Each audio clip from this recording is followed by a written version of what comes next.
Hey, Grace House Churches. Hopefully you have enjoyed dinner, and now we can have a conversation about Colossians chapter 4. So before we get to that, last week, quick reminder, Jesus made a claim that the harvest is plentiful, but the workers are few. In light of that claim, he gave us a command, which was pray for workers, which thereby enlists you as a worker.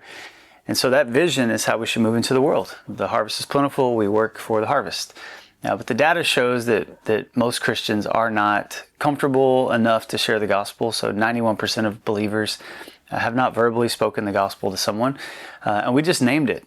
We realize it's hard. It's hard to share the gospel. It requires supernatural power. Acts 1:8 says the Spirit gives us that power to be witnesses. And then throughout the rest of the New Testament, what you see is this pattern of apostles and believers and leaders praying for boldness. And in Colossians 4, the text says that God opens doors of opportunity for us to walk in and share the gospel. And so we talked about what does it mean for God to open doors? What are those doors? We talked about the emotional door, the timing door, the crisis door, and these pathways in which we can step in. And I just wanted to sort of challenge us to say, God is doing it. He's totally opening doors. The question is, are we walking through them?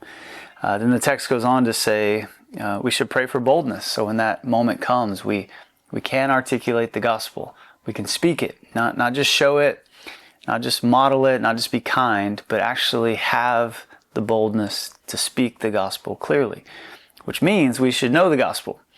And so at the end, we talked about prayer being this treasure to us, this gift to us, that is a temptation to retreat if we're not careful and be inward. But when we really see what the gift of prayer is, this wartime walkie-talkie sort of idea, then prayer pushes us outwards so that we can communicate the attraction and the offense of the gospel. But at the end, we said prayer gives us gospel burden, gospel fluency, and gospel boldness. So as you go through the world, are you burdened for those who don't know Jesus? Do you have a fluency in the language of the gospel so you could speak it to them? And then do you have the boldness to share when God opens opportunities? I know this kind of content, this type of sermon can make people feel guilty or uncomfortable, like, oh, I'm not that type of person. I don't like soliciting. I get all that. But I think there's joy available here. The joy of talking about Jesus to those who are in your life. I'm not talking about door-to-door solicitation. I'm talking about being present in moments and able to share the gospel with those who are in your life. So as you guys have this conversation, I hope that you will see opportunities more, you will grow in your fluency to share the gospel, and you will grow in your boldness together.